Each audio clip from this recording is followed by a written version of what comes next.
The Lives of the Saints by Father Alban Butler, February 10th. Blessed Clare Agolanti of Rimini. Descendant of a wealthy family of Rimini, Clara Agolanti married very young and gave herself to a frivolous life, with no other aspiration than to satisfy her senses.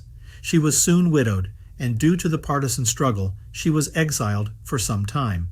On the day of her return, she witnessed the execution of her father and brother on the scaffold. But once that period of adversity had passed, Clara continued her dissipated life and remarried. However, at the age of 34, tired of vain amusements, she began to frequent a Franciscan church where, one day, she heard a voice saying to her, "Clare, try to pray an Our Father and a Hail Mary for the glory of God without thinking of anything else." From then on, she visited the church more often, dedicating herself more seriously to prayer and meditation, until, on another occasion, while she was in the church, she saw an apparition of the Virgin Mary calling her. She was so impressed by this that she resolved to live henceforth apart from the world. As a first step on the stairway to heaven, she entered the Franciscan Third Order. Her husband tolerated her living practically the life of a nun, and as soon as he died, a few months later, she gave herself up to the most absolute austerity. Instead of the jewelry she had worn, she wore heavy, narrow iron fetlocks around her neck and on her arms. In addition, she wore a thick iron breastplate, which to this day is exhibited in Rimini.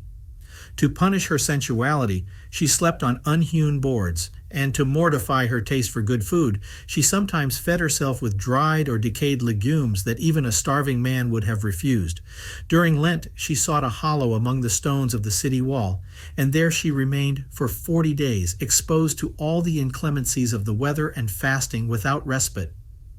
When the war forced the Poor Clares of Regno to seek refuge in Rimini, Clare joined them and went begging from door to door to help them.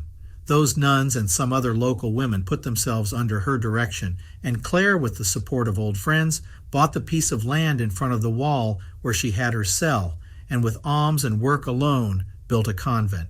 But she neither lived in it nor made profession, but continued her charitable works outside the cloister. Because of the extreme severity of her penances, she had to face terrible opposition. One Good Friday, she asked the people to tie a rope around her neck and bind her hands behind his back. In this way, she had himself dragged through the streets to imitate our Lord. This and other of her rigorous practices made even the nuns themselves begin to take her for crazy, and even went so far as to lock her up to prevent her from continuing to live in the hollow of the wall. On one occasion, to experience the anguish of the thirst that Christ had suffered, she deprived herself of water for 2 days and was on the verge of death. Once she went into ecstasy for 5 days, during which she could neither speak nor move. Since then, and during the 5 months she still lived, she seemed to have lost consciousness and sensibility. At the end of her days, she was blind and mute.